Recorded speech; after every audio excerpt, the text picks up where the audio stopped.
Ora viva, meus amigos, mais uma vez estamos aqui para a resolução da segunda e última parte do exame de admissão da Universidade Pedagógica Uniluri, Unilucungo. A primeira parte já está aqui no canal, é só vasculhares dentro do canal, vais encontrar a primeira parte da resolução e também aparece no card deste vídeo. Portanto, se me encontras pela primeira vez, peço que te subscrevas e acompanhe todas as nossas edições aqui no canal.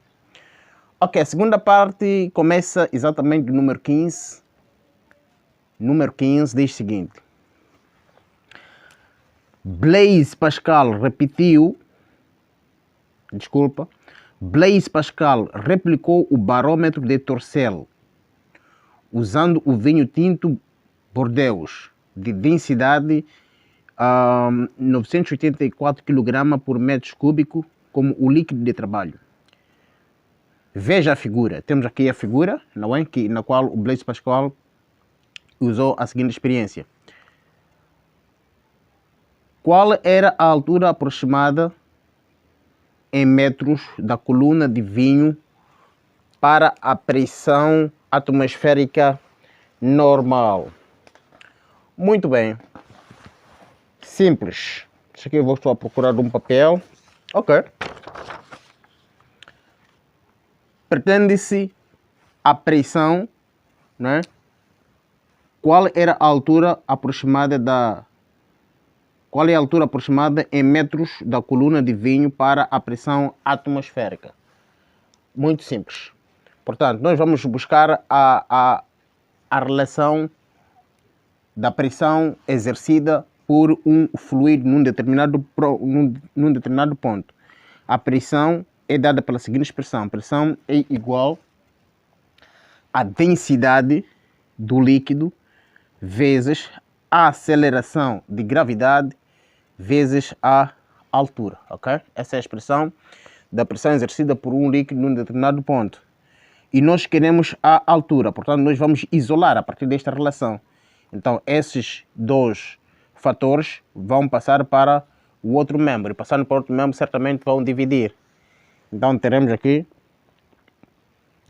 pressão sobre a densidade vezes a aceleração de gravidade e será igual à altura. Portanto, esta é a relação matemática para cálculo da altura, ok? Então eu vou reescrever aqui. A altura será igual à pressão sobre a densidade vezes a aceleração de gravidade. Ok. Agora, a nossa pressão aqui, o exercício diz que a coluna de vinho para a pressão atmosférica, ok? Pressão atmosférica. E pressão atmosférica, não é?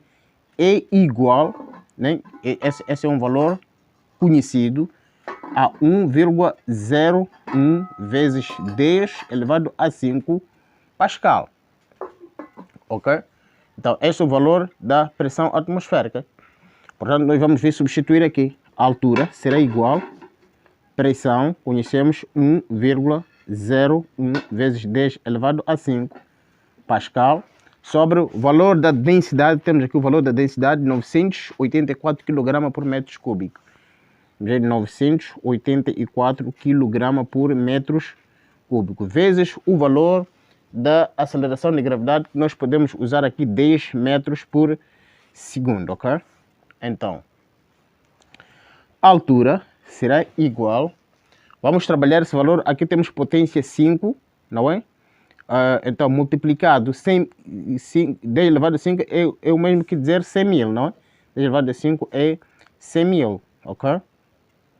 100 mil. Então, multiplicado 100 mil por este valor, nós teremos aqui 101 mil, ok? 101 mil Pascal, multiplicado 984 vezes 10, teremos aqui 9.840, ok? Vamos cortar esse zero por este zero, dividido este valor por 984, nós teremos aqui 10 elevado a 3 metros. Portanto, este é o valor da altura. Se formos a ver no nosso exercício, o valor mais próximo a esse é a opção C, que é 10,4, ok? Isto deve-se a este valor da pressão atmosférica, às vezes varia, podemos encontrar 1,0113, ok? Eu usei este o valor mais aproximado, por isso também o valor acabou saindo com essa deficiência, né, em relação à opção. Número 16. A água flui através de uma mangueira de incêndio de diâmetro 6,35 cm a uma vazão de 0,012 metros cúbicos por segundo.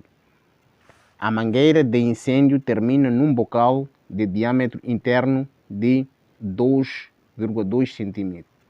Com que velocidade em metros por segundo a água sai do bocal? Ok. Então, nós temos aqui única vazão. Isso significa que aqui temos o escoamento em regime permanente. Neste caso, quando o escoamento ocorre no regime permanente, a vazão é constante, ok? A vazão nos dois tubos, nas duas entradas, é constante. Significa vazão é igual a vazão 1, por sua vez, é igual a vazão 2, ok? Então, a vazão é constante e, por sua vez, esta vazão, o exercício deu-nos que é 0,012 metros cúbicos por segundo. Esse é o valor da vazão. Portanto, e nós também sabemos que vazão é igual à área de seção transversal do escoamento vezes a velocidade, ok? Então, nós temos que saber isso aqui. Então, se o escoamento ocorre no regime permanente, em outras palavras, quer dizer que vazão na entrada, que é vazão 1, é igual a vazão 2. E vazão na entrada é igual a área 1 vezes velocidade 1. Isso deve ser igual a vazão na saída, ok? Área 2 vezes, vezes a velocidade 2, neste caso. Então, estão a nos pedir, o que estão a nos pedir? Com que velocidade em metros por segundo a água sai do bocal? Querem a velocidade 2 na saída. Significa que a velocidade 2, isto aqui é vazão. Nós já sabemos que vazão aqui é constante, né? Vazão 1 é igual a vazão 2. E aqui, se formos dar o valor da vazão, esta vazão é igual a 0,012 metros cúbicos por segundo, ok? Então, eu só vou aproveitar essa relação para isolar e encontrarmos a velocidade 2, ok? Então, velocidade 2 significa esta área vem dividir aqui. Vai dividir por quê? Por vazão. Teremos vazão sobre área 2. E esta vazão nós já conhecemos, ok? O que nós vamos procurar aqui é a área 2, ok? E área 2, a área da seção transversal, certamente será igual, área 2, área de seção transversal pela forma sabemos que é igual a π vezes raio ao quadrado. Essa é a forma para cálculo de quê? A forma para o cálculo da área. Então, nosso exercício diz que a água flui através de uma mangueira de incêndio de diâmetro 6,35 cm a uma vazão de esta vazão. A mangueira de incêndio termina num bocal de diâmetro interno de 2,2. Significa esse é o raio 2, aliás, diâmetro 2, na segunda entrada que está associada à área 2.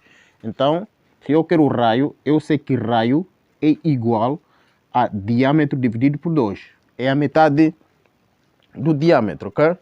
O raio é a metade do diâmetro. Então, raio será igual, raio 2 neste caso, o raio é de 2,2. Vamos converter isso para sistema internacional, ok? Vamos converter para metro, que está em centímetros. Vamos converter para metro. E para converter para metro é dividirmos este valor por 100, ok? Vamos dividir esse valor por 100. E dividido por 100, isto teremos 0,02. Tudo isso dividido por 2, ok? 22. Tudo isso dividido por 2. Portanto, raio 2 será igual 0,022 dividido por 2, isso será igual a 0,011 metros. Muito bem. Portanto, levamos este valor de raio 2, vamos calcular área 2. Π é 3,14 vezes 0,011, tudo isso ao quadrado. Então, área 2 será igual 3,14 vezes o quadrado deste valor 0,011, isso é igual a 0,00037,994 metros quadrados. Ok, é só levar esse valor, isso aqui, operar na máquina, vai encontrar este valor, ok?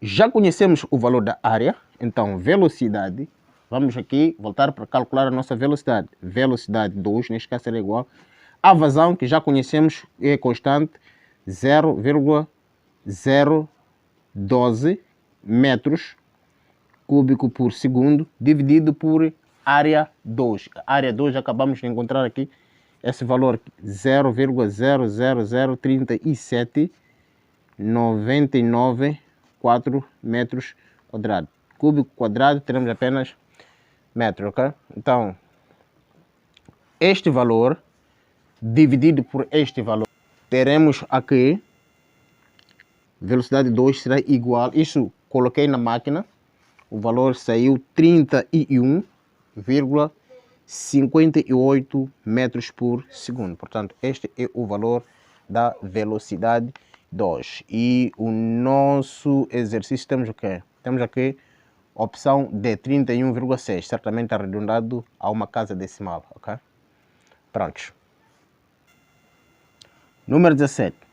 Na figura ao lado está representado o gráfico de variação do estado do gás perfeito nas coordenadas VT. Temos aqui coordenadas V, aqui certamente é T, volume, temperatura. Através do ciclo 1, 2, 3, 4. A tendência é este, de 1 para 2, 2 para 3, 3 para 4. As transformações que compõem esse ciclo são, respectivamente, queremos saber os isoprocessos que ocorrem aqui. É muito simples, nós vamos ver os gráficos, os diagramas, né? De 1 para 2, nós estamos a ver que este gráfico, né, mostra que o volume está a variar, temperatura está a variar. Sim, temperatura está a variar. Significa o terceiro parâmetro de estado que é constante. Nós conhecemos parâmetros, são 3. Volume, temperatura e pressão. Se esses dois estão a variar, certamente a pressão é constante, neste caso, de 1 para 2. E se a pressão é constante, o isoprocesso chama-se isobárico. Nós vamos ver as nossas opções. O isobárico temos a opção B, ok? E a única opção que tem esse isoprocesso isobárico, certamente, eu neste caso já apontaria esta opção, sem precisar de analisar as outras opções, porque é a única opção que tem isoprocesso isobárico. Mas ok, vamos ver as outras variações. De 2 para 3, 2 para 3. 2 para 3 mostra que aqui, se esse gráfico chegar aqui, mostra que aqui temos um valor que não está a mudar, ok? Não está a mudar neste ponto. E esse eixo é de temperatura, significa que a temperatura neste caso é constante. Se é constante a temperatura, o que varia é o volume e a pressão. Então é isotérmico. Se a temperatura não varia, é isotérmico, ok? Então temos isobárico, isotérmico, correto, opção B. Agora, vamos analisar o último isoprocesso de 3 para 1. 3 para 1 é aqui. 3 para 1. Então, esse gráfico, esse diagrama indica que aqui temos um valor de volume que não está a variar neste ponto. Então, isocórico, ok? Opção B. Opção B. 18. Determine a temperatura do gás que se encontra num vaso fechado. Se a pressão do gás aumenta em 0,4% em relação à pressão inicial pelo aquecimento do gás em 1%. Muito bem. Esse gás encontra-se fechado, significa que ele está a um certo volume que é constante, ok? Um certo volume que é constante. Numa primeira fase, se o volume é constante, ele encontra-se a uma pressão 1 e também encontra-se a uma temperatura 1 no início. Só que o exercício diz que determina a temperatura do gás que se encontra num vaso fechado. Se a pressão do gás aumenta em 0,4%, significa que temos uma nova pressão, 2, neste caso, que é aumentada a pressão 1. A pressão 1 vai aumentar 0,4% para termos a pressão 2. Isto significa que a nova pressão, ou a pressão 2, é igual à pressão 1 mais o seu aumento, que é 0,4% da pressão 1, ok? Então, vou traduzir isto aqui. Pressão 2 é igual à pressão 1 mais o aumento de 0,4%. Este por cento significa 0,4 dividido por 100, ok? 0,4 dividido por 100. 0,4 dividido por 100. Estou a transformar esse símbolo de percentagem, P1.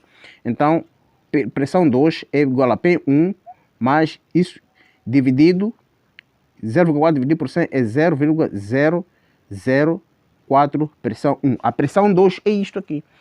E por sua vez, a temperatura 1 também aumenta 1%. Significa a temperatura 2, neste caso, a nova temperatura é o mesmo que a temperatura 1 mais 1 graus centígrados. Ele aumenta 1. Ok. Então, eles estão a pedir exatamente, a temperatura, determina a temperatura do gás que se encontra num vaso fechado. Querem a temperatura 1. Depois de sabendo que essa temperatura 1 aumenta mais uma unidade, ok? Então, para resolvermos essa questão, nós vamos partir da seguinte expressão. Expressão geral dos gases, que diz PV igual a nRT, ok? Essa é a equação geral dos gases, ok? Então, nós sabemos que o volume fechado, o volume é constante. Já definimos que o volume é constante. Então, o que eu vou fazer aqui? Tudo que é constante vou colocar no segundo membro e o que varia vou trazer no primeiro membro, ok? Então, eu vou... O V é constante, vai no primeiro membro e este vem para aqui. Eu terei aqui P, temperatura, aqui está a multiplicar, vem aqui, vai vir dividir, ok? Então, isto vai ser igual a V, vai para o segundo membro, também vai dividir lá, porque aqui está a multiplicar. N, R sobre V. Então, isto tudo é constante. Ok? É constante. Pronto, estamos juntos até aqui, meu amigo? Sim, estamos juntos. Ok. Então, esta relação aqui, ok? No início, vamos dizer que a pressão no início sobre a temperatura no início deve ser igual à pressão no fim sobre a temperatura no fim. Já viste, mano, como nós chegamos a esta relação? Aqui não se decora, é só você conhecer esta relação e manda constante para lá o que está variando atrás do primeiro membro e defines no início e no final do processo. Tendo esta relação, agora vamos definir a temperatura 1 que estão à procura. Quer-se temperatura 1. Então, temperatura 1, nós vamos encontrar a partir de produtos meio igual a produtos extremos. Significa P1 vezes T1 dividido por P2, teremos T1. Então, temperatura 1 será igual a quê? A pressão 1 vezes temperatura 2 dividido por pressão 2. Pronto, nós já encontramos aqui a relação para o cálculo de quê? Da temperatura 1. Então, o resto vamos substituir aqui os respectivos valores que nós já definimos aqui. Ok? Já definimos o que é P1, não é? P1. Vamos substituir aqui os respectivos valores. Temos aqui T1 será igual a P1 vezes T2. Definimos aqui T2 é igual a... Aqui é o quê? Aqui é produto, ok? É igual a T1, ok? Mais 1. T2 é isto aqui, não é? E também temos aqui a relação P2. P2 já definimos aqui. P2 é igual a, okay, a P1 mais 0,004P1. Não é isso? Ok? Então isto é igual, eu vou manter aqui no primeiro membro P1 mais T1, desculpa, é produto, vezes T1 mais 1.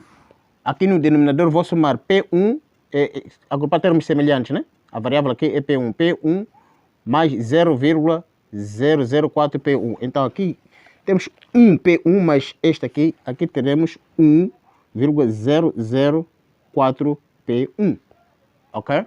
Então o que nós vamos fazer aqui? Vamos simplificar P1, P1. Ok? O que nós teremos aqui? T1 será igual. Aqui teremos T1 mais 1.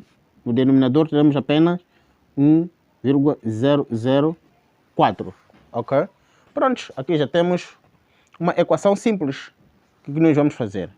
Vamos estender a equação, usando o regra de 3 simples, igual por os extremos, multiplicamos isto, teremos o que aqui?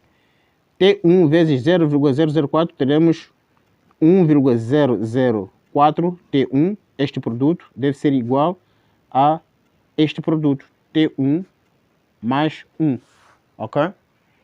Então isso o que vai acontecer aqui? Vamos trazer isso para o primeiro membro, nós teremos 1,004 T1 menos T1, este manter lá, igual a 1, ok? Isso é operação simples matemática. Aqui, subtraindo, isto aqui podes colocar na máquina, 0,001 menos 1. Então teremos aqui certamente 0,004T1 igual a 1. E de seguida, pronto, eu vou definir aqui T1 será igual, isto vai dividir lá, terei 1 dividido por 0,004. Isto vai ser igual, 1 dividido por 0,004, isso é igual a 250. Ok? 250. Portanto, essa é a temperatura no início. T1. Vamos visitar as nossas opções. Logo, opção A. Opção A, do número 18. Simples quanto isso. 19. Um gás ideal a temperatura de 30 Kelvin sofre uma expansão isobárica. Essa informação é útil. Pressão é constante. E temos aqui o valor da pressão 2,5 kPa. Se o volume do gás aumenta de 1 para 3 metros cúbicos e se 12,5 kJ de energia em forma de calor são transferidos para o gás, a variação da energia interna do gás em kJ e a sua temperatura final em Kelvin são respectivamente. Ok, muito simples. Vamos, o que eu vou fazer primeiro? Temos aqui, vamos estabelecer a primeira lei de termodinâmica, ok? Vamos estabelecer a primeira lei de termodinâmica, que diz o calor fornecido para um sistema, uma parte vai para a realização do trabalho e a outra vai para a variação da energia interna. Essa é a primeira lei da termodinâmica. Então, se queremos o valor da energia interna, então a variação da energia interna será igual, certamente o trabalho vai vir subtrair pelo calor fornecido. Teremos aqui calor fornecido menos o trabalho, ok? Prontos. Então, agora aqui temos um problema, nós não temos trabalho, o exercício não nos deu o trabalho, ok? Mas nós sabemos que o trabalho realizado por um gás, não é? É igual a pressão vezes variação do volume, ok? Trabalho realizado pelo gás é igual à pressão exercida pelo gás vezes a variação do volume. Ok, então trabalho será igual. Pressão, nós temos o valor da pressão, deram-nos aqui pressão, que é 2,5 kPa, não é? Vezes a variação do volume. O volume varia de 1 para 3. É o mesmo que termos aqui 3, ok? Menos 1. Variação. Então, o trabalho será igual a 2,5 kPa vezes 3 vezes 1 igual a 2. Então, o trabalho será igual a 2 vezes 2,5, isso é igual a 5, né? Teremos aqui 5 kPa. Portanto, esse é o trabalho realizado. Tendo o valor de trabalho realizado, agora vamos vir substituir aqui para encontrar o valor da variação de energia interna. A variação de energia interna será igual, calor fornecido, deram-nos aqui 12,5 kJ, 12,5 kJ, menos o trabalho realizado. Isso também será kJ, né? É o trabalho, energia. Teremos aqui menos 5 kJ, ok? Então, a variação de energia interna será igual a 2,5 menos 5, isso é igual a 7,5 kJ. Pronto, simples quanto isso, mano. Temos aí, qual é a opção? Ok, temos a opção B, 7,5. Eu, se estivesse a fazer exame, logo colocaria essa opção, sem precisar de irmos a outra opção, porque é a única opção com 7,5. Mas ok, vamos mostrar como que podemos encontrar o valor da temperatura, porque estão a pedir a variação da energia interna e o valor da temperatura. Para conhecer o valor da temperatura, o estudante deve começar por aqui, estabelecer a equação geral dos gases. PV igual a nRT. P é a pressão, V é o volume, N é o número de mol, R é a constante universal dos gases, T é a temperatura. Nós sabemos aqui que a pressão, é constante. Ok? Então, o que varia é o volume e a temperatura. O que eu vou fazer aqui? Tudo que é constante, vou mandar para o segundo membro. A variável vem para o primeiro membro. Então, pressão é constante, vai para o segundo membro. A temperatura varia, vou trazer aqui no segundo membro. Então, eu terei aqui V, este é uma variável, e como está a multiplicar aqui, quando vem para aqui, vem dividir temperatura. Ok? Eu trouxe esse para aqui. Então, o P vou mandar para o segundo membro. N, R, já está lá. O P está a multiplicar aqui, vai para lá, vai dividir. Okay. Então, esta particularidade toda, isso é constante, ok? Não varia. O que varia é isto aqui. Então, depois de eu ter esta relação dessas variáveis, o que eu vou fazer? Vou dizer o seguinte, que a razão do volume no início sobre a temperatura no início, ou V1, V2, deve ser igual a volume no final, 2, e a temperatura no final. Esta relação aqui, você traz a partir dessa definição que o professor aqui acabou de explicar. Estamos juntos, mano? Não há macarela aqui, aqui não pode se atrapalhar. Não precisa decorar esta relação, é muito difícil de decorar, até que nem eu não consigo decorar. Mas basta conheceres a equação geral dos gases, as variáveis traz no mesmo membro, as constantes vai para o mesmo membro. Prontos, tu defines no início e estabelece a igualdade da variação das variáveis no início e no fim. A partir daqui tu consegues ter esta relação. Então, como querem temperatura 2, você vai encontrar aqui a partir da relação de 3 simples, produtos meio igual a produtos extremos. Temperatura 2 multiplicado. Eu vou estender esta relação. V1 vezes V2, este vezes este, deve ser igual a T1 vezes V2, ok? Ou V2 vezes T1, mesma coisa. Agora, queres T2, temperatura 2, essa aqui vai para o segundo membro. Vamos isolar esta grandeza que nós estamos à procura, ok? Então, V2 vai para o segundo membro, V1 vai para o segundo membro, vai dividir V2 vezes T1 dividido por V1. Simples quanto isso. E aqui o que tu vais ter? V2, já sabemos que V2 é 3, o exercício já dá, ok? Não dá? V2 é este volume 2, 3. V2 é 3, as unidades não vou pôr agora. T1. T1, qual é o valor de T1? T1, o exercício diz aqui que T1 são 300 Kelvin, ok? Vamos aqui, 300 Kelvin, ok? V1, volume 1, tem aqui o exercício, diz que é 1. Prontos. Então, o que nós temos aqui? Temperatura 2 será igual a 3 vezes 300 é igual a 900 Kelvin. Dividido por 1 não muda nada. 300, aliás, 900 Kelvin. Prontos. Então, isso era só para confirmar a opção B do número 19. Simples quanto isso. 21. Um peso de massa M 100 gramas oscila com uma frequência de 2 Hz, depois de sujeito à ação de uma mola. A rigidez K dessa mola em Nm tem o valor acerca de...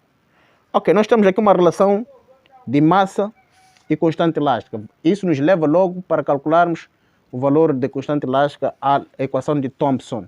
A equação de Thomson diz que período é igual a 2 vezes π vezes raiz quadrada de massa sobre K, que é constante elástica. Okay? Essa é a equação de Thomson. Mas aqui nós não temos o quê? Não temos o período. Temos a frequência. E nós sabemos que existe esta relação entre o período e a frequência, que diz que o período é igual ao inverso da frequência. Significa termos o valor da frequência, invertermos, isso dá-nos o período. Okay? Conhecendo esta relação que o período é o inverso da frequência, então eu vou estabelecer aqui 1 sobre frequência, okay? Que é inverso do período, é igual a 2 vezes π raiz quadrada da massa sobre constante elástica. Pronto. Então, a partir daqui eu vou usar procedimentos matemáticos para resolvermos a equação que estamos à procura aqui, é o K. Então, o que vou fazer para resolver? Eu vou procurar a condição de eliminar este radical para facilitarmos os cálculos. E como é que se elimina? Eliminar o radical tem índice 2, então nós temos que colocar o expoente do mesmo índice do radical, 2, para permitir simplificação. Então, este 2 vai simplificar por este.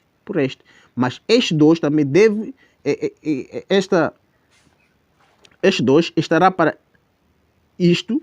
Também temos que compensar aqui. Temos que compensar para permitir voltarmos onde nós estávamos, ao quadrado. Se eu quadratizo este membro, também tenho que quadratizar este membro para compensar. Isso chama-se compensação, ok? Eu não sei se percebeu aqui, mas muito simples. Para eliminar o radical, tem que elevar isto aqui ao expoente 2, ok? Se aqui fosse raiz cúbica, o expoente também seria 3. Mas toda a relação deve elevar-se ao mesmo expoente. Isso chama-se compensação. Estamos juntos? Então, depois de ter feito isso, o que eu tenho aqui? Eu tenho aqui 1 sobre... Este 2 está para 1, mantém 1. Este 2 está para a frequência, teria aqui frequência ao quadrado. Isto será igual. Este expoente está para 2, terei aqui 4. 2 elevado a 2 é 4. Isto também está para π, eu terei aqui π quadrado. Okay? Então, isto que está dentro do radical simplifica, se vai sair o radical, então eu terei aqui simplesmente massa sobre K. Sobre K. Eu esse K vou colocar sobre todo o denominador para facilitar, ok? Então, o que estou à procura é K. Então, uso aqui, vou estender a equação através de regra 3 símbolo, 1 vezes K, terei simplesmente K, será igual a este produto, a frequência ao quadrado vezes 4 vezes π quadrado vezes a massa, ok? Então, vou substituir os respectivos valores aqui na fórmula. Então, K será igual, frequência disseram-nos que é 2 Hz, então terei aqui 2 elevado a 2, será 2 ao quadrado, teremos aqui 4 vezes π, é 3,14 ao quadrado, vezes a massa. Quanto é que é a massa? O exercício diz, a massa é de 100 gramas, então temos que converter para o sistema internacional isso aqui. Dividirmos por 1000, ok? Para termos em quilograma, vamos dividir isso por 1000, porque 1 quilograma está para 1000 gramas. Vamos dividir por 1000. 100 dividido por 1000, teremos aqui 0,1 quilograma. Ok? Então vamos operar isso aqui. A operação disso dá-nos 15,8 Newton por metro. Simples, é só colocar na máquina. 4 vezes 4, 16. Depois, vezes 3,14 ao quadrado, vezes 0,1, temos esse valor aqui. Simples. Eu coloquei na máquina, saiu isto aí. Então, isto temos opção C, 15,8. Simples. 22. Um relógio de pêndulo é transportado da superfície da Terra para a Lua. Sabendo que a massa da Lua é 81 vezes menor que a massa da Terra e o raio da Terra é 3,7 vezes maior que a Lua, que o da Lua. Tal relógio irá atrasar porque acelera. Ok, aqui nós estamos a relacionar o período, ok? qual será o comportamento do período na Terra e na Lua. Então, disseram que esse pêndulo é transporte da superfície da Terra de massa, que tem a massa do pêndulo da Terra. Ok, tá certo. Vamos buscar a equação de Thomson, que relaciona período e a massa. Período é igual a, considerando que este é um pêndulo gravítico, 2π raiz de comprimento do pêndulo sobre aceleração de gravidade. São essas grandezas que nós vamos avaliar. Não vamos analisar aqui a massa da Lua, não entra em causa. O raio da Lua e da Terra não entra em causa. O período de um pêndulo depende unicamente do comprimento do pêndulo e da aceleração de gravidade. Mas neste caso, como trata-se do mesmo relógio, significa que o comprimento do pêndulo é mesmo, não vai alterar. O relógio não vai alterar o pêndulo na Lua e não vai alterar o comprimento na Lua, bem como na Terra. Okay? Então vamos avaliar a relação de proporcionalidade que existe entre o período e a aceleração de gravidade. Ok, para visibilizar isso aqui, eu vou tirar isso aqui fora do radical, ok? Então, como expliquei no exercício anterior, para tirar fora do radical, vamos quadratizar, ok? Como aqui temos índice 2, vamos colocar expoente 2. Também temos que compensar no outro membro. Então, eu aqui terei período, que será igual, simplifica-se isso. Isso aqui é constante, ok? Mas não é isso que queremos avaliar, mas vou colocar aqui, quadrado. Depois disto, o que nós temos aqui? Já saiu o radical, teremos aqui comprimento sobre, vou colocar isso aqui sobre aceleração de gravidade. Ok, isto aqui é constante, o que eu hei de avaliar aqui é período em relação à aceleração de gravidade. Isto aqui é constante tudo. Então, como nós vemos, esta relação mostra a relação de proporcionalidade inversa. Isto significa o quê? Significa quanto maior for a aceleração de gravidade, menor será o período. Ok? Quanto menor for a aceleração de gravidade, maior será o período. O que é o período? Período é o tempo necessário para que esse pêndulo, o relógio, dê uma volta completa. Okay? O tempo que ele vai vai girar esta circunferência aqui. É o período. Então, significa quando a aceleração de gravidade, é maior, o período é menor, significa o tempo que este vai levar para dar uma volta completa será muito menor, vai levar pouco tempo. Mas quando a aceleração de gravidade é menor, o período será maior. Então significa que ele vai levar muito tempo para dar uma volta completa quando a aceleração de gravidade for menor. Ok? Então, levar muito tempo para dar volta, este que é o período, é o tempo necessário para que este aqui dê uma volta completa. Então, se leva muito tempo, significa que esse vai atrasar. Não é? Atrasa para dar uma volta completa. O que condiciona é a aceleração de gravidade. Quando a aceleração de gravidade for menor, então o período é maior. Significa atrasa. O tempo que ele vai levar para girar isso aqui será menor. Portanto, com isso já estou a responder logo que é a opção A. Atrasar porque a aceleração de gravidade na Lua é menor do que na Terra. Quando é menor a aceleração de gravidade, o período é maior. O tempo que este vai levar para dar essa volta completa será muito maior. 23. Uma onda sonora passa do ar para a água. Convencione-se que a velocidade da propagação do som na água é d e no ar é d. 14,35 metros por segundo ou 1435 metros por segundo na água, no ar 340 metros por segundo. Em relação a esse fenômeno, pode-se afirmar que o comprimento dessa onda irá manter-se. Será 4,2 menor, será não sei o que. Ok. A onda propaga-se, passa do ar para água. Ok? Passa do ar para água. Então vamos estabelecer a seguinte relação. Nós temos aqui velocidade. Temos aqui, convencione-se que a velocidade de propagação na água 1435 e a velocidade de propagação no ar é de 340 metros por segundo. Então vamos estabelecer esta relação. Quer saber o comprimento de onda, qual é o comprimento de onda desta propagação? Se vai aumentar, vai diminuir, vai manter. Então vamos ver. Vamos estabelecer a seguinte relação. Que a velocidade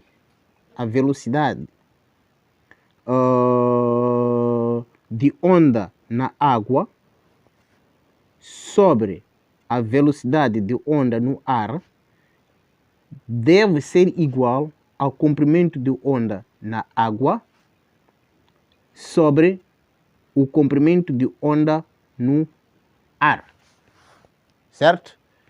Ok, então vamos substituir os respectivos valores. Velocidade da água na água de 1435 sobre velocidade na água 340. Isto deve ser igual ao comprimento de onda na água sobre comprimento de onda no ar. Ok? Então, vamos ver quando é que dá isso. Quando é que dá isso? Esta relação dá-nos 4,2. Essa razão dá-nos 4,2. Isto deve ser igual ao comprimento de onda na água sobre comprimento de onda no ar.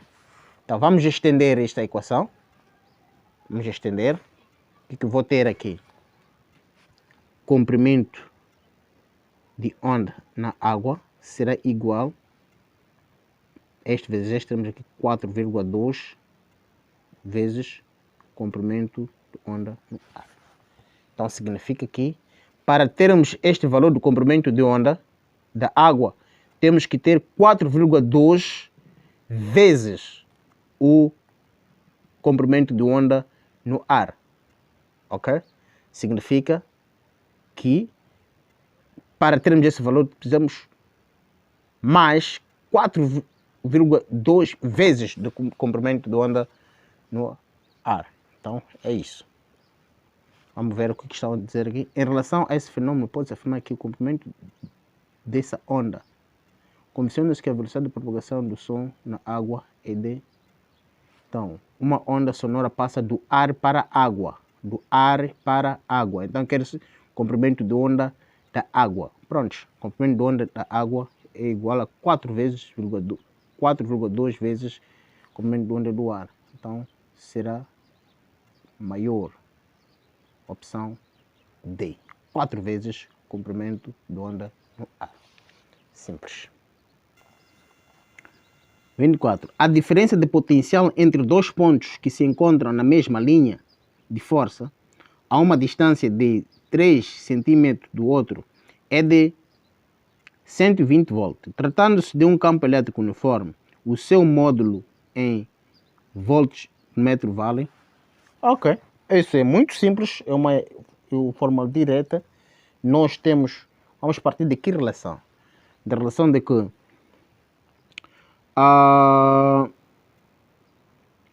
campo elétrico é igual a diferença de potencial sobre a distância. Sim, a fórmula é essa mesmo. Campo elétrico é igual a diferença de potencial sobre distância. Então, campo elétrico será igual, diferença de potencial deram-nos 120 volts, distância 3 cm, vamos converter para metros, sistema internacional, centímetro, 1 metro é igual a 100 centímetros. Então, vamos dividir isso por 100 para termos metro. Dividir por 100 é 0,03 metro. Quando é que dá isso? 120 dividido por 0,03, isso dá-nos 4.000. 4.000 volts por metro. Como é que é? Opção A, número 24. Muito simples. 25. Um eletrão que se desloca no campo elétrico aumentou a velocidade V1, 10 elevado a 7 metros por segundo, para V2, 3 vezes 10 elevado a 7 metros por segundo. Sabendo que o quociente da carga do eletrão pela sua massa, é igual Temos aqui este valor. A diferença de potencial entre os pontos inicial e final do deslocamento do eletrão em volta vale. Ok, nós como aqui, nesse tipo de situação, meu amigo, sempre que haver exercício dessa natureza, onde temos diferença de potencial e a carga entra em movimento, é preciso estabelecer a seguinte relação, que a energia potencial elétrica deve ser igual à energia cinética, porque temos lá uma energia potencial e temos energia cinética devido ao movimento do eletrão. Portanto, sempre que ocorrer esse problema, onde relaciona energia potencial, o potencial elétrico, diferença de potencial, onde a carga entra em movimento, é preciso começar sempre por aqui, estabelecer a energia potencial é igual à energia cinética, ok? Então, energia potencial, o que é? A energia potencial é igual ao diferença de potencial vezes a carga, ou a tensão vezes a carga. Isso é igual a energia cinética, o que é? É 1 meio massa, né, do eletrão, neste caso, vezes a variação de energia ao quadrado. Variação de energia, desculpa, variação da velocidade ao quadrado, ok? Então, eles estão à procura de quê? Estão a pedir-nos para calcular a diferença de potencial entre os pontos. Eles querem que a gente calcule a diferença de potencial entre os pontos. Mas há uma coisa que eles deram, disse que a razão que existe entre a carga do eletrão sobre a massa é esta aqui. Então, eu vou tirar esta massa para o primeiro membro, para eu ter este valor aí. Então, eu vou colocar aqui... Ok, eu vou escrever carga do eletrão, neste caso, sobre a massa do eletrão, vezes a diferença de potencial, será igual a 1 meio. Aqui apenas estou a reescrever. Já não tenho aqui massa. Vou reescrever também. Velocidade 2 ao quadrado menos velocidade 1 ao quadrado. Ok? Eu reescrevi isto aqui. Desculpa, não estava a se ver, né? Ok. Pronto, agora eu vou substituir os respectivos valores. Carga do eletrão sobre a massa, deram-nos aqui o valor. Ok? Deram-nos o valor aqui. Carga do eletrão sobre a massa. Não, onde é que está esse exercício? Carga do eletrão sobre a massa. Temos aqui 1,76. Temos lá 1,76 vezes 10 elevado a quanto? 1,76 elevado a 11. A 11 vezes 10 elevado a 11, ok? Vezes a diferença de potencial. Isso deve ser igual a 1 meio. Vamos lá, velocidade 2 ao quadrado. Velocidade 2 ao quadrado. O eletrão tinha 10, ok? Tinha 10, passou para 3. Velocidade 2. Então eu terei aqui 3 vezes 10 elevado a 7, isto ao quadrado, ok? Isto ao quadrado, menos, a primeira velocidade é 10 elevado a 7, ok?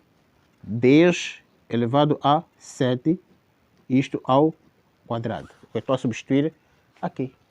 Ok, então vou operar isso matematicamente. Vou trabalhar isto, que eu vou manter 1,76 vezes 10 elevado a 11, diferença de potencial, isso será igual a 1 meio. 3 ao quadrado dá-nos 9. 9. Aqui temos expoente e expoente, multiplicamos estes dois, teremos 14, vezes 10 elevado a 14, ok? Então, aqui o que eu tenho, menos, aqui só temos expoente e expoente, 10 elevado a 14, ok? Prontos. Então, o que eu vou ter aqui?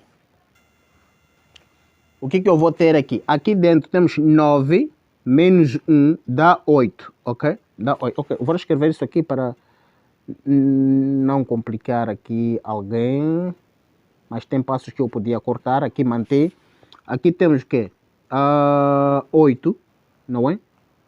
1 sobre 2. 9 menos 1 dá-nos 8. Mantém a base 14, ok? Então, cortamos este por este, então teremos 4 aqui. Então, diferença de potencial será igual Isto dá-nos 4 vezes 10 elevado a 14.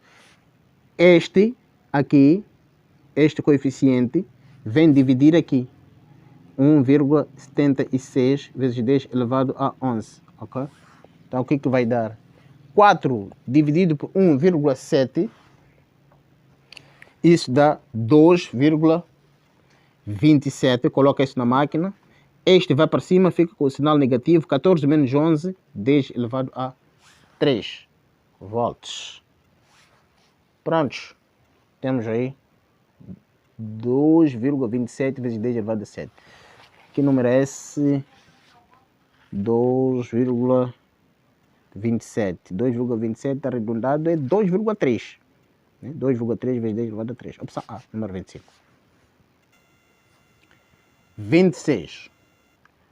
Quando um gerador é ligado a um resistor de resistência 1, 900 ohm, observa-se que a diferença de potencial entre os seus terminais é de 90 volts, enquanto pelo resistor circula a corrente de intensidade I1 em mA.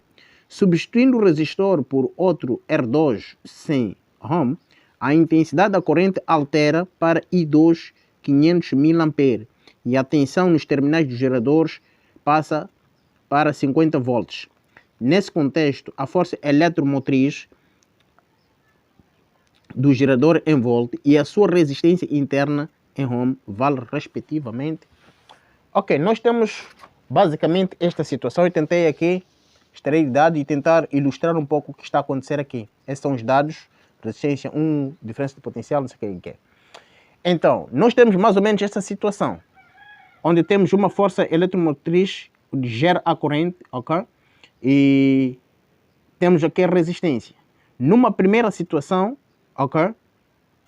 A corrente 1, que passa pela resistência, primeira resistência, neste caso R1, ela gera uma diferença de potencial, cria queda de 90, e noutra situação, quando mudamos esta resistência por resistência de 100, ela cria queda de 50 volts. Então queremos saber a resistência interna do gerador, ok? Aqui na fonte, e queremos saber qual é o valor dessa força eletromotriz que alimenta o próprio circuito. Portanto, para tal nós vamos estabelecer a lei das malhas, lei de Kirchhoff, mas concretamente a lei das malhas nas duas situações, ok? O que nós vamos dizer? A lei das malhas diz que, na primeira situação, quando temos a resistência R1, diz que a força eletromotriz, né? A força eletromotriz que alimenta uma malha deve ser igual à soma das quedas de tensões provocadas em toda a malha. Significa, e a queda de tensão é provocada por passagem da corrente elétrica. Significa, numa primeira situação, nós temos I1, não é? Aqui não temos o valor. Temos I1 que passa por resistência interna, não é? E, por sua vez, este I1 vai passar por R1 e cria queda de tensão aqui. Só que a queda de tensão aqui nós já conhecemos. Temos queda R na resistência interna e temos queda que I1 provoca também aqui, ok? A força eletromotriz é igual ao somatório das quedas de tensões provocadas. Temos queda aqui, queda de tensão provocada por I1 na resistência interna, e temos queda de tensão U1 neste caso. Então vamos escrever para a segunda situação. A força eletromotriz, ok? É a mesma neste caso, que alimenta a malha, deve ser igual à queda, neste caso é I1, numa primeira situação, também vai ser a queda provocada na resistência interna, I2, vezes a resistência interna, ok? Mas a queda de tensão provocada na segunda situação, porque o exercício diz quando mudamos a resistência, quando colocamos a resistência de 900, a queda de tensão é de 90, e quando colocamos a resistência de 100, a queda de tensão é de 50 volts. Então temos aqui queda de tensão 2, ok? Então, de seguida, nós vamos substituir os respectivos valores. Eles estão a pedir o valor da resistência interna e força eletromotriz. Vamos manter essa relação. Então teremos aqui a força eletromotriz será igual I1. Nós não temos I1 também. Podemos definir o I1. I1, a partir da lei de Ohm, resistência igual a queda de tensão sobre a corrente elétrica. Essa corrente elétrica que nós queremos é I1 neste caso. Então teremos o valor da tensão sobre a resistência. Neste caso 1. Então U1, quanto é que é? 90, né? 90 volts sobre R1. R1 900. Ok? Então I1 será igual a 0,9, né? 9 dividido por 90, 0,1 ampere. Esse é I1. Então teremos aqui 0,1 vezes resistência interna mais U1, queda de tensão numa primeira situação que é 90, ok? Prontos. Então para a segunda situação, força eletromotriz será igual I2, temos o valor, deram-nos aqui o valor de I2, 500 mil ampere. Podemos converter 500 mil, isso é o mesmo que dizer 500 vezes 10 elevado a menos 3. 1000 é 10 elevado a 3 ampere. Então, menos 3 são 3 casas para a esquerda, uma casa, 2 casas, 3 casas. Então, por 0,5 ampere. Ou por outra, dividirmos este valor por 1000, ok? Então, temos 0,5 ampere. 0,5 vezes R1, não, vezes R, apenas, mais queda de tensão 2, que é 50. Prontos. A física termina por aí. Já estabelecemos as equações. E o que resta é a matemática. Matemática o que é? Aqui temos um sistema de duas equações. Sistema de duas equações. Então, o que eu vou fazer? Já que E é igual a isto, eu vou substituir isto aqui, para encontrar o valor de R. Eu vou dizer que 0,1 resistência interna mais 90 deve ser igual, vou estabelecer a igualdade dessas duas relações, a 0,5 resistência interna mais 50. Ok? Então eu trago este para o primeiro membro, terei aqui 0,1 resistência interna menos 0,5 resistência interna será igual, aqui temos 50 menos 90. Este passa para lá. Isto aqui teremos 0,4 resistência interna, isso será igual ao quê? 0, isso é igual a 40, menos 40 é isso? Menos 40, sim. Menos 40. Aqui também é menos 4, porque 0, tiramos aqui, fica negativo. Então multiplicamos por negativo tudo, teremos aqui resistência interna, teremos 40 dividido por 0,4. Isto é igual ao quê? Isso é igual a 80. É isso, né? Sim. Isso é igual, não, igual a 100. 100 ohm. Essa é a resistência interna. Ok? Isso é igual a 100. Ok, tendo encontrado o valor da resistência interna, que é 100, vamos pegar uma dessas expressões, substituir e encontramos o valor da força eletromotriz. Vou buscar essa expressão de baixo. Poderia também ter buscado essa, não tem problema, mas vou buscar esta expressão de baixo, que diz que a força eletromotriz é igual a 0,5 vezes resistência interna mais 50, ok? Esta relação. Então, a força eletromotriz seria igual a 0,5 R é 100 vezes 100 mais 50. Então, força eletromotriz 0,5 vezes 100, isso é igual a 50, mais 50, isto é igual a 100 volts. Ok. Então, resistência interna temos aqui 100, força eletromotriz 100. Vamos encontrar nas opções o que dizem as opções. As opções dizem isso mesmo. Opção A, número 26, opção A, 100. Ok? Ok. 27.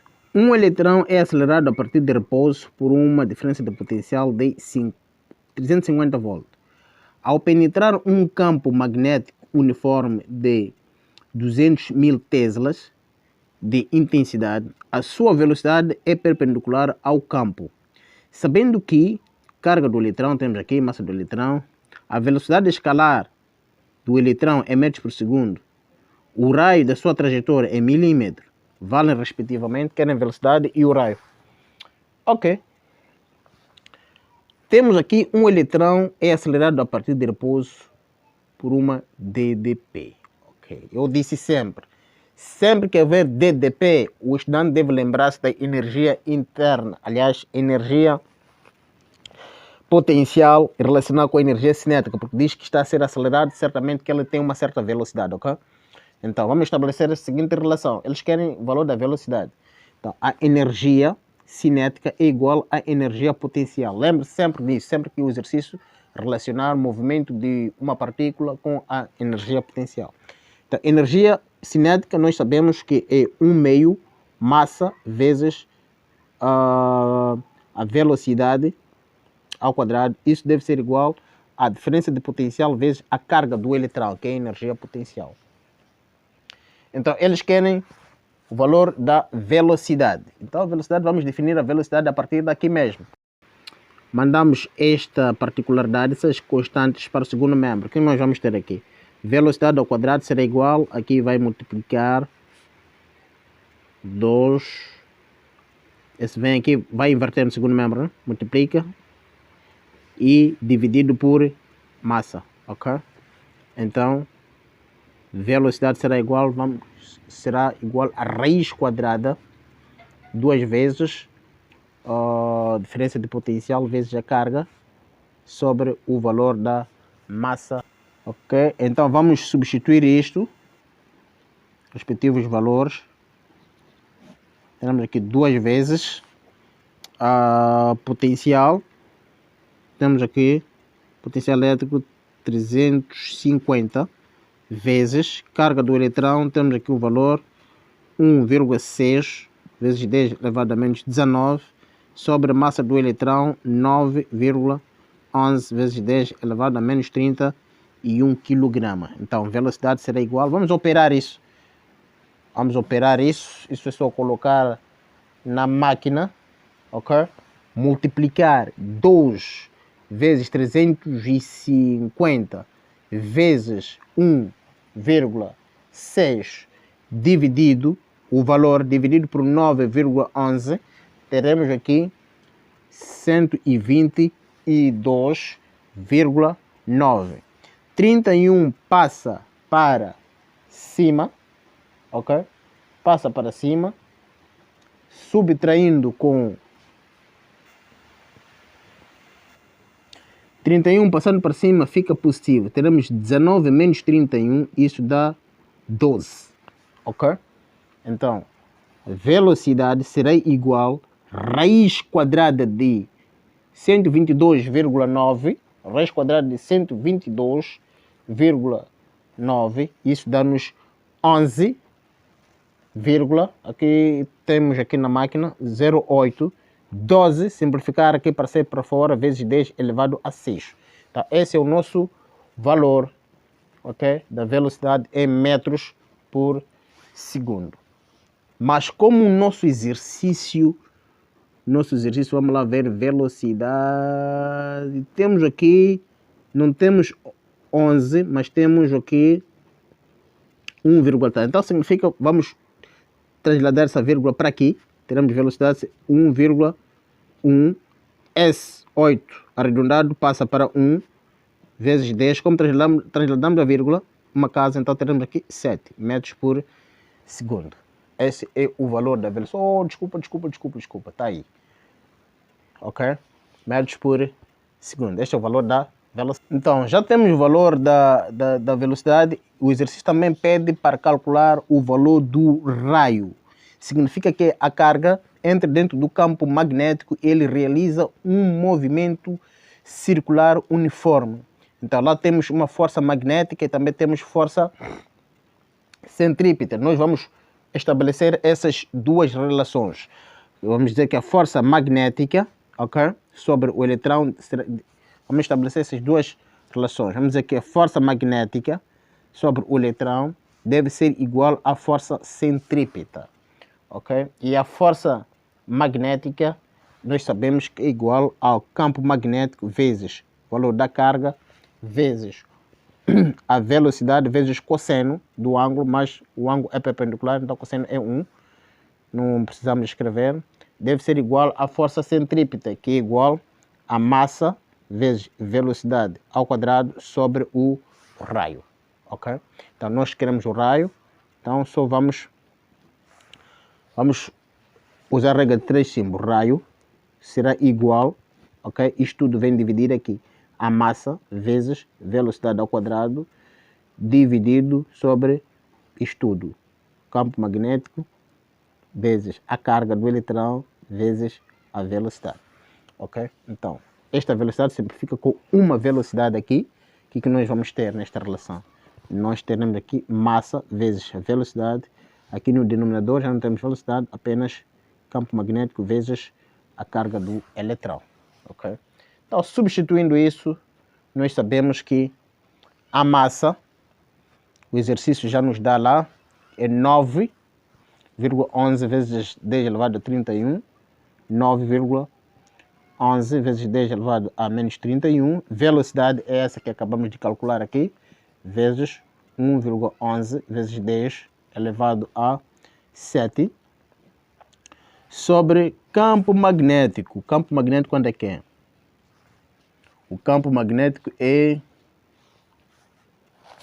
vamos lá ver, 200 mil teslas. 200 mil, 1000 é 10 elevado a menos 3, ok? Então, vamos dividir isso por 1000, dá-nos 0,2 teslas. Então, 0, isso dá-nos 0,2 tesla, não vou escrever a unidade, vezes carga do eletrão, 1,6 vezes 10 elevado a menos 19. Já conhecemos a carga do eletrão, ok?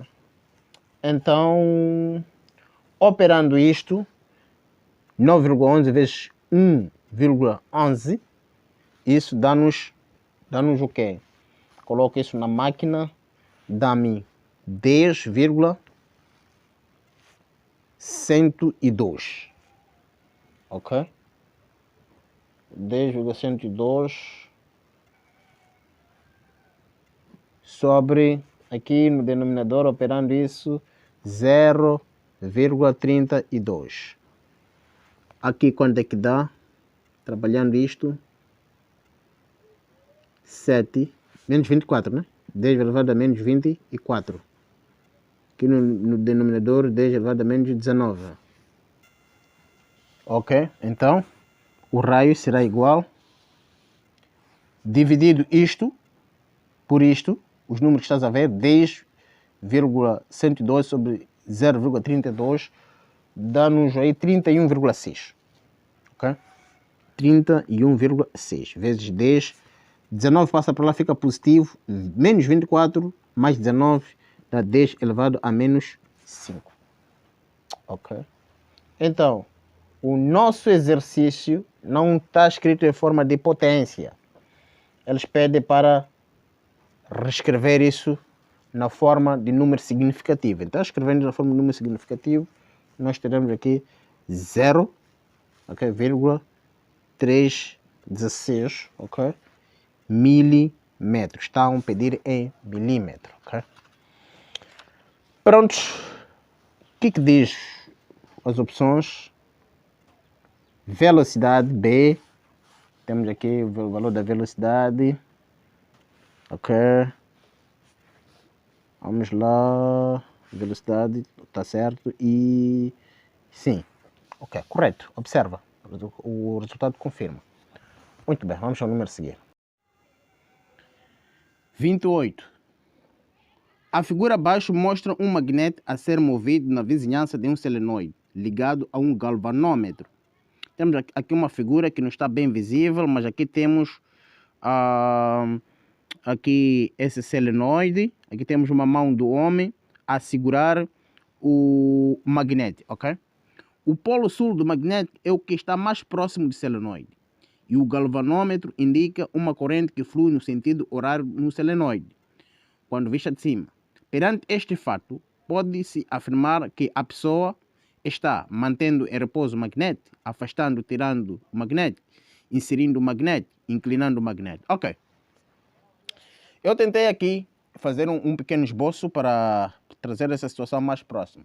Temos aqui o homem, a mão do homem segura este magnete. Magnete é uma agulha magnética. A agulha magnética tem duas regiões, polo norte e polo sul. Aqui temos um solenoide. O solenoide é enrolamento de fio, né? Um enrolamento de fio que ele gera corrente elétrica quando variar o fluxo magnético. E certamente que este magnético vai criar variação no fluxo magnético e vai gerar corrente. E esse magnético está ligado a um aparelho chamado galvanômetro. Galvanômetro é um aparelho que serve para medir corrente elétrica de baixa intensidade e medir também tensão. Ok? Esse mais ou menos é um dispositivo que serve para medir a corrente elétrica. Então, quando aproximamos ou afastamos esse magnete aqui, ele vai indicar qual é a corrente que está sendo gerada dentro do solenoide. Ok? Então, o que tem que o estudante perceber aqui? Essa questão é puramente teórica, ok? O estudante deve saber que quando o polo sul afasta-se do solenoide, quando tende a afastar, então este galvanômetro aqui indica o sentido horário. Eu fiz aqui um pequeno resumo, né? Um pequeno resumo. Quando o polo sul afasta-se, aliás, sentido horário, o galvanômetro vai indicar o sentido horário, este sentido de circulação de relógio, quando o polo sul afasta-se do solenoide, polo norte aproxima-se do polo do solenoide. Duas situações que ele pode indicar sentido horário. Ou quando o polo sul afasta-se do solenoide, ou quando o polo norte aproxima do solenoide. Nesse contexto, ele vai aqui girar no sentido horário. Ele vai girar no sentido anti-horário quando o polo sul aproxima-se. Quando aproximar esse polo sul do solenoide, então vai gerar corrente no sentido anti-horário. Ou quando o polo norte tende a afastar-se. Mas neste caso concreto no nosso exercício diz que o polo sul do magnete é que está mais próximo do solenoide. O galvanômetro indica a corrente que flui no sentido horário do solenoide, quando vista de cima. Perante este fato, mantendo-se em repouso magnético? Não. Afastando-se ou tirando-se o magnete. Ok? O polo sul é que está mais próximo daqui. Então, e nos informa que ele está a gerar corrente no sentido horário. Então, só pode acontecer quando o polo sul afasta-se do solenoide, né?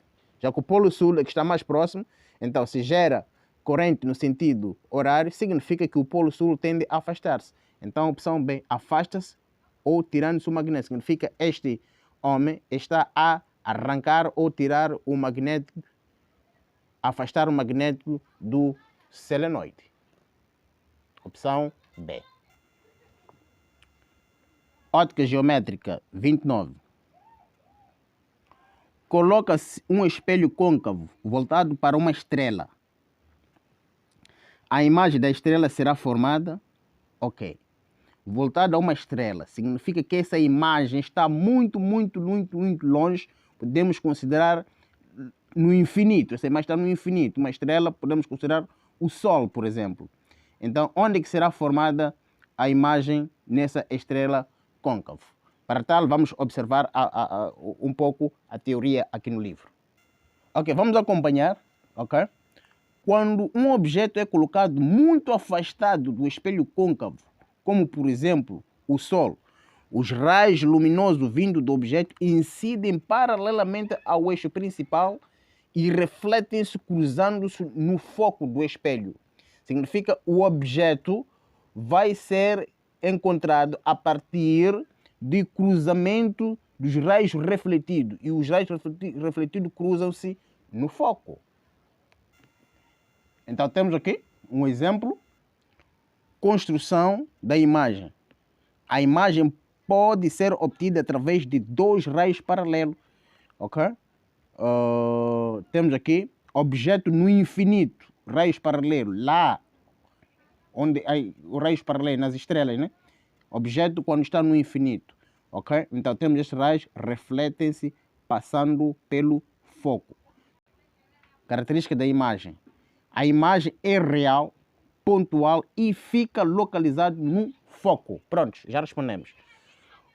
A imagem fica localizada no foco. Pronto. Temos aí opção C. Ok? Quando o objeto está muito longe, no infinito, né, como diz, voltado à estrela, muitíssimo longe, então a imagem fica localizada no foco do espelho. Ok, mesmo terminando, número 30. Um helicóptero faz um voo de inspeção sobre águas transparentes de uma certa região marítima e detecta um submarino a uma profundidade aparente. Profundidade aparente, eu posso chamar isso profundidade. A altura da imagem, ok? A altura da imagem do submarino, profundidade aparente de 450 metros, ok?